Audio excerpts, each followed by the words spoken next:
Hey guys, Happy New Year. Welcome to another Dorkside Gaming video. This is us going through Evil High Priest. I received this at the end of the year and I am excited to go through another Petersen Games game set in the Cthulhu universe, set kind of in the Cthulhu Wars universe. I think, not that there's like an official world or fiction, but there is still a lot of similar words, you know, reused between the game, and that's, yeah. So this first video, we're going to do kind of an overview. I've already read the rules. I like to be surprised, so I haven't opened the box. And so we'll share the joy of looking inside the box, plus whatever Kickstarter bonus stuff was sent. I also got the expansions. Those will be a separate video. All right. You are an ambitious priest in a sinister cult, but your great old one lies dormant, locked under the awful power of the dreaded elder signs. He depends on you to free him from this half-existence. You must break your insane henchmen out of the asylums where they are locked up, gather spellbooks and other resources, summon fiendish monsters, conduct dark rituals, and protect yourself against the forces of normal society. Don't we all try to protect ourselves from the forces of normal society?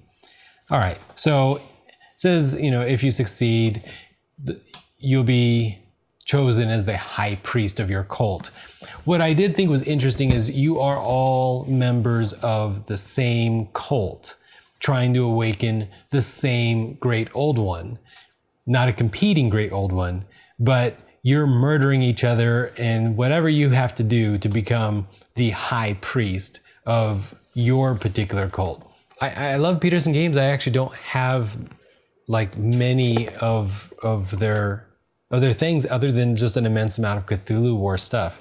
So I'm excited to get more and more of their games, and then I'll start to get a feel of like, what are their manuals like? I mean, the manual definitely reminds me of the Cthulhu War manuals, right? There's a style to how you decorate your manual. There's a style to the images and layouts.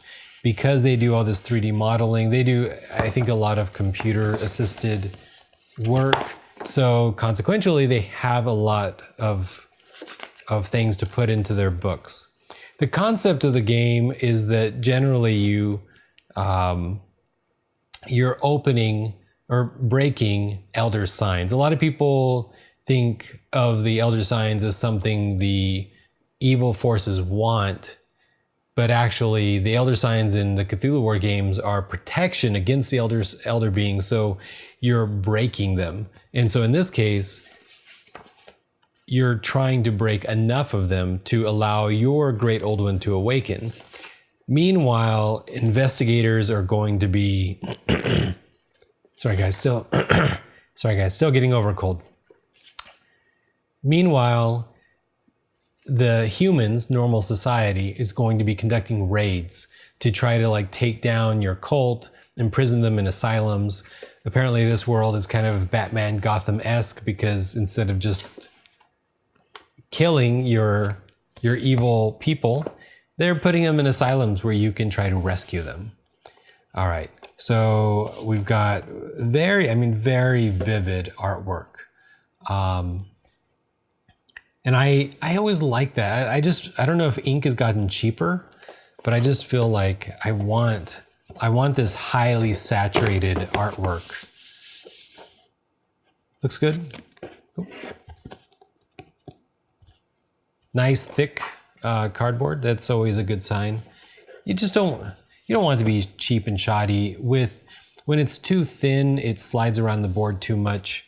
And it seems like, well, that doesn't really matter. It matters. I know some people do like print and plays more than me, but it just sucks when somebody bumps the table and everything kind of like shifts. But when you have cardstock that has some weight to it, it doesn't move as much. If you pay for the upgrades, it doesn't move as much. Those things, they're not just, I don't know, first world problems or whatever. They legitimately improve the game experience. All right, so investigator, investigator, investigator, monster, monster, monster. So this represents basically like your store, because you can purchase these things. In the case of investigators, you're actually going to roll, and you're going to see which of the investigators comes after you, as opposed to somebody else. And each time you're going to replace them. So, yeah, there you go. All right, so the each cultist player gets their own board. You can see nice artwork on the back. Ooh.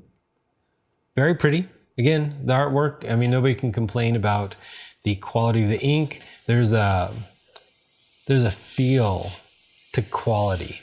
It just, I mean, it just feels nice. It feels like grade A, like AAA platinum level board game materials.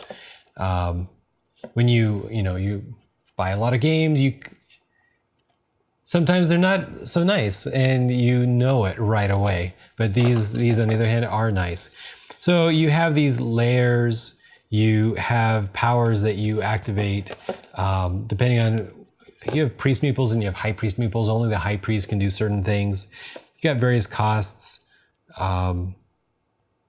This, as it's basically your player mat, you can see it helps you to know how to play the game with some help there and help there. And you guys know that is something I look for in a game, because my players often don't read the rules, and they don't really listen to me that much. They're hands-on learners, so they need helper materials in front of them, because they only vaguely remember what I'm saying anyways until they've played it a couple times. They know who they are. All right. I'm not saying anything secret. Okay, so we got sanctums, asylums, and so your cultists end up getting imprisoned. You've got sanctums. The raid goes, and I think this is kind of cool. It starts at whatever strength, and as it beats down the doors, getting from one cultist to the next, you can kind of imagine like, hey, maybe they assign 15 FBI agents or whatever to like take down your cult, and they lost some people got hurt along the way, and pretty soon they don't have anybody left, and they quit the raid. They've done everything they can, locked up everybody they could. Yeah, pretty cool artwork, very evocative. I like the reds. Like, I don't know if you can see how vivid it is, but yeah, I like it. Okay. So this is the rituals board. When the game first starts, the rituals are not available, but then after the investigators raid, you can start, I guess, kind of casting spells and whatnot. So kind of cool. You can see there's various costs. I haven't played it yet, so I'm really not going to pretend to understand how the costs are paid for. I understand the win condition. The last Elder Sign that is broken triggers the end, and you calculate points based mostly off of Elder Signs. It looks like you get 10 points per Elder Sign that you broke, so that could be the biggest factor. You get 5 points, whoever has the most treasure. Nobody else gets any treasure points. You get points for blood. You get points for rituals. But again, the primary goal is to break the Elder Signs, that your god is, your great old one or whatever, is going to reward the one who did the most to set them free, I'm sure. But you can see there's there's a little bit of a worker placement aspect to the game. You can't, by putting a cultist in a given spot, you are blocking the spots from somebody else. You can see that the base game comes with Cthulhu and comes with Black Goat, which I like, because to me, Black Goat and Cthulhu, both being very combative factions in the base game of Cthulhu Wars, in my head, they don't like each other. I don't know. Okay, we've also got a town board, and I think that's pretty cool. You got Kingsport, Innsmouth, Boston, Dunwich, all the New England cities that weird, freaky stuff is happening in. You even have Salem and things, so that's super cool. All right, let's go to the more physical components. The meeples. I love weird meeples, guys. I don't know what it is. So these meeples. Okay, so already, let's hope it doesn't. Okay, so meeples are cool, like the shape. Little bit of a problem where I think they were put in, it was either too moist when they were packing the bags, or they put them in too fast without adequate time to let them dry. I really suspect it was humidity though, not them still like wet. At any rate, the red and yellow stuck together a little bit, but it freed without damage to either one, though the yellow is a little bit tainted by the red. These things happen. If your copy of Evil High Priest had similar problems, maybe comment down below, because if it's a larger problem, then I'm sure something needs to be addressed. If it's just me, I'm not a collector like that, so I'm okay. All right, so wow, these cards feel weird. These are the monsters, and they are bizarre. Like I don't know what's going on. I don't know. They feel matte, and I don't know what that means. They just feel matte. Okay, so we got a Shoggoth. We got, I don't know, maybe a deep one.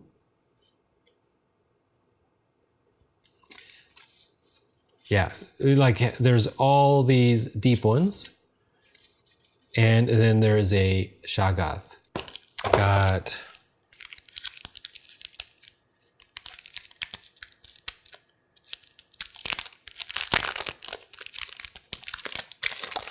so mini cards for the chambers, dimensional gates, pit traps, laboratory, auditory, false walls, secret rooms. So I like that you're basically building up the defenses of your sanctums.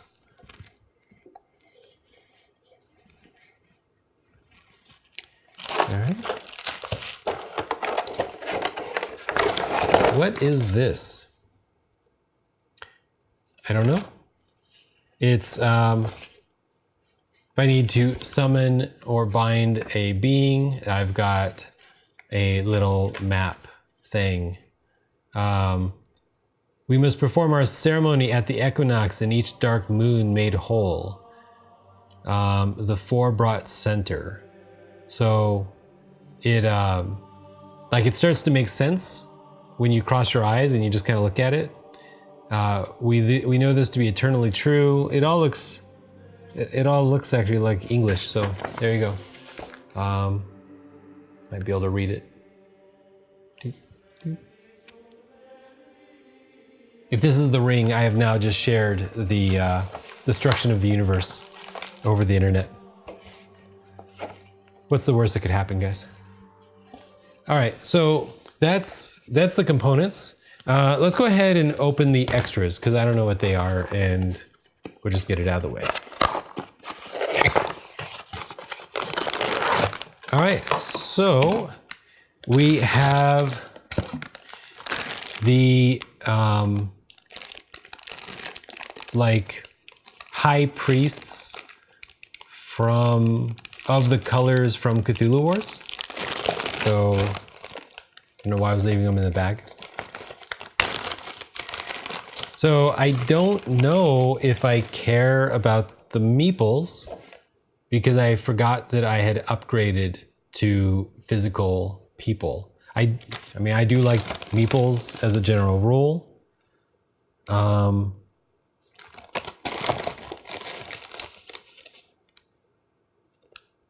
Don't know what's up with the brown dudes. This is the color of the ancients, which when I get my Cthulhu War stuff, I should have. But yeah, they're all cool high priests. I like them. All right, let's look what's in the other box. And replacements, 3D model replacements. 3D, is the world 3D? It is, I guess, huh? All right, so plastic upgrades to all of the cardstock pieces, or most of the cardstock pieces, maybe. I mean, who doesn't love to play with actual physical tokens? We've got, I don't know. I mean, these are cool. I don't even know what these are, but I like them. So these are smaller stars, and these are bigger stars. I don't know if they're currency, like 5s and 1s, but super cool. Oh, these are the actual elder signs. These are the elder signs based off of a drawing that H.P. Lovecraft made on a letter. Though, little known fact, the elder sign was originally like a Catholic sign of the cross kind of thing, because he's Protestant and he was kind of poking at the Catholics, I think.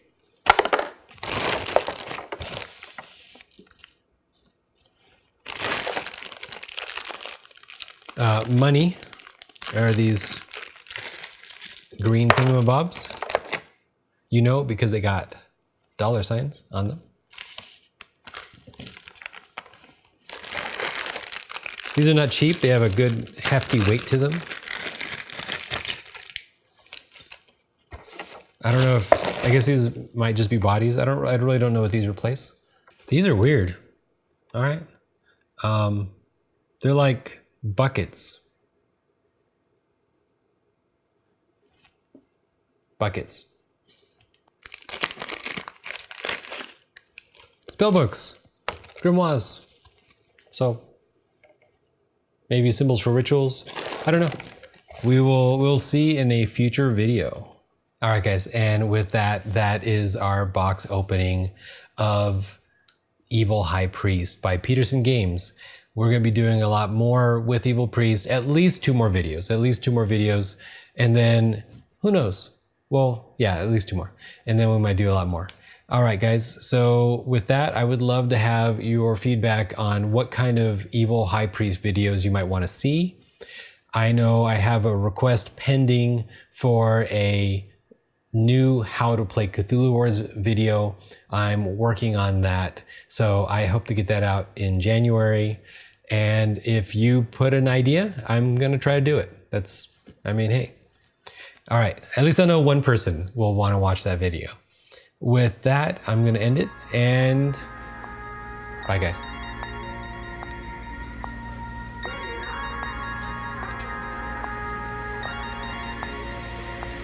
Dancing through the streets, we wander, falling for the fire, burning at the heart.